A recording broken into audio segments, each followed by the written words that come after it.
नमस्कार। चलिए आज हिस्ट्री का एक बहुत ही ज़रूरी टॉपिक समझते हैं, कॉलोनियल और ओरिएंटलिस्ट हिस्टोरियोग्राफी। एक बात साफ कर दूं, ये महाराष्ट्र बोर्ड की परीक्षा के लिए एक बहुत ही इम्पोर्टेंट सवाल है और मैं आपको विश्वास दिलाता हूं कि ये डिस्कशन खत्म होने तक आपको न केवल ये पूरा कॉन्सेप्ट समझ में आ जाएगा, बल्कि आप एग्जाम में इसका एकदम सही जवाब भी लिख पाएं। तो चलिए इस सवाल से शुरू करते हैं कि आखिर हमारा इतिहास लिखता कौन है और इससे क्या सच में कोई फर्क पड़ता है। देखिए, हिस्ट्री का मतलब सिर्फ डेट्स और इवेंट्स का कलेक्शन नहीं होता। ये एक कहानी है, एक नैरेटिव है, और वो कहानी कौन सुना रहा है इससे पूरी कहानी का मतलब ही बदल जाता है। जरा सोचिए, अगर आपका कोई क्रिटिकल पड़ोसी आपके बारे में कुछ लिखेगा और कोई एडमायरिंग टूरिस्ट आपके बारे में लिखेगा, तो दोनों की कहानियों में जमीन आसमान का फर्क होगा, है ना।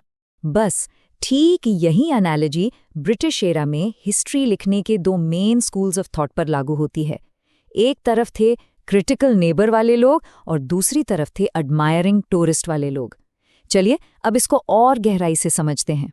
तो पहली विचारधारा है कॉलोनियल हिस्टोरियोग्राफी, यानी कि शासक की कलम से लिखा गया इतिहास। ये हमारे क्रिटिकल नेबर का पर्सपेक्टिव है। तो ये कॉलोनियल हिस्टोरियोग्राफी आखिर है क्या? देखिए, ये कॉलोनाइजर्स यानी अंग्रेजों द्वारा लिखा गया इतिहास था, जिसका एक ही मकसद था, भारत जैसे कॉलोनाइज्ड देशों के लोगों को पिछड़ा हुआ यानी बैकवर्ड दिखाना, ताकि वो अपने शासन को, अपने रूल को जस्टिफाई कर सकें। उनका असली मकसद हिस्ट्री लिखना था ही नहीं, बल्कि इंडिया में ब्रिटिश पावर को लेजिटिमाइज करना था। इस सोच का सबसे बड़ा चेहरा था जेम्स मिल। साल 1817 में उसकी एक किताब आई, the history of British India, जो एक बहुत बड़ा टर्निंग पॉइंट थी। उसने क्या किया? उसने इंडियन हिस्ट्री को बस 3 हिस्सों में बांट दिया, हिंदू पीरियड, मुस्लिम पीरियड और ब्रिटिश पीरियड। और उसने ये क्लेम किया कि इंडिया एक डार्क एज में जी रहा था और यहाँ के लोग अंधविश्वासी और पिछड़े थे, जिन्हें सुधारने के लिए ब्रिटिश रूल बहुत जरूरी था। अब यहाँ थोड़ा रुक कर सोचिए, क्या ये सही लगता है? क्या किसी भी देश के हजारों साल के इतिहास को सिर्फ धर्म के आधार पर बांटा जा सकता है? बिल्कुल नहीं। तो इससे मिल का असली मकसद साफ हो जाता है ना? वो इतिहास को समझना नहीं, बल्कि उसे अपने फायदे के लिए तोड़ मरोड़ कर पेश करना चाहता था। और सबसे शॉकिंग, सबसे जरूरी बात यह है कि जेम्स मिल कभी इंडिया आया ही नहीं था। उसका पूरा अकाउंट, पूरी किताब ऑब्जेक्टिव रिसर्च पर नहीं, बल्कि प्रेजुडिस यानी पूर्वाग्रह पर आधारित थी। वो ब्रिटिश रूल को सही ठहराने के लिए एक कहानी गढ़ रहा था, फैक्ट्स नहीं बता रहा था। चलिए अब सिक्के के दूसरे पहलू को देखते हैं।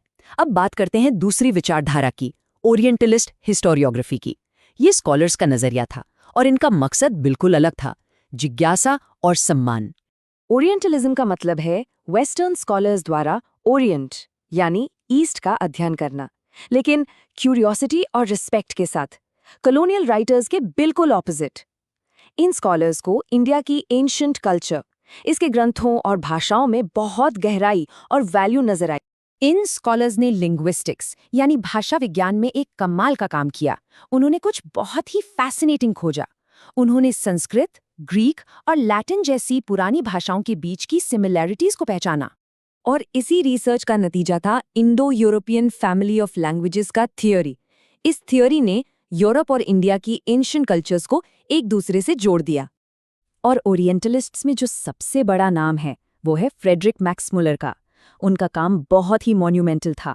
उन्होंने संस्कृत टेक्स्ट हितोपदेश को जर्मन में ट्रांसलेट किया, 50 वॉल्यूम्स की the sacred books of the east series को एडिट किया, और सबसे जरूरी काम, उन्होंने ऋग्वेदा को कंपाइल और ट्रांसलेट किया। लेकिन कहानी में एक और ट्विस्ट है।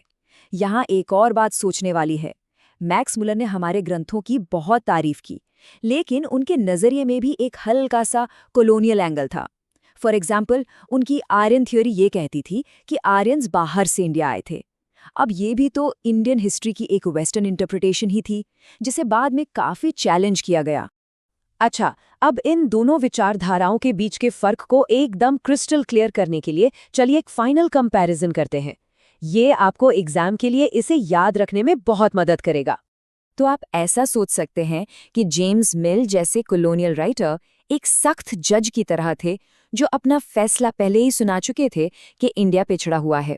वहीं मैक्स म्यूलर जैसे ओरिएंटलिस्ट स्कॉलर एक एंथुजियास्टिक आर्कियोलॉजिस्ट की तरह थे, जो इंडिया के अमीर अतीत को खोद कर निकाल रहे थे और उसकी तारीफ कर रहे थे। तो संक्षेप में कॉलोनियल सोच का मकसद था ब्रिटिश रूल को जस्टिफाई करना। इसलिए वो इंडिया को बैकवर्ड मानते थे और उनका अप्रोच प्रेजुडिस से भरा था। दूसरी तरफ ओरिएंटलिस्ट सोच का मोटिव एकेडमिक क्यूरियोसिटी थी। वो इंडिया की एंशिएंट कल्चर को रिच मानते थे और उनका अप्रोच रिस्पेक्टफुल स्टडी पर आधारित था। यही वो मेन डिफरेंस है जो आपको याद रखना है। तो आखिर में इन दोनों हिस्टोरिकल पर्सपेक्टिव्स का, इन दोनों नज़रियों का असर क्या हुआ? सच तो ये है कि दोनों ही नज़रियों में अपनी अपनी कमियां थीं। जेम्स मिल्स की नेगेटिव पोर्ट्रेल और मैक्स मुलर का सिर्फ एंशिएंट इंडिया पर लिमिटेड फोकस, इन दोनों के खिलाफ एक रिएक्शन हुआ, और इसी रिएक्शन ने जन्म दिया इंडियन नेशनलिस्ट हिस्टोरियोग्राफी को, जहां इंडियन हिस्टोरियंस ने कहा, बहुत हुआ, अब हम अपना इतिहास खुद लिखेंगे। उम्मीद है कि ये टॉपिक अब आपके लिए एकदम साफ हो गया होगा। अगर आपको ये विश्लेषण अच्छा लगा तो इसे लाइक ज़रूर करें। अगर कोई भी डाउट है तो कमेंट्स में पूछिए, और महाराष्ट्र बोर्ड से जुड़े ऐसे ही और कंटेंट के लिए सब्सक्राइब करना मत भूलिएगा।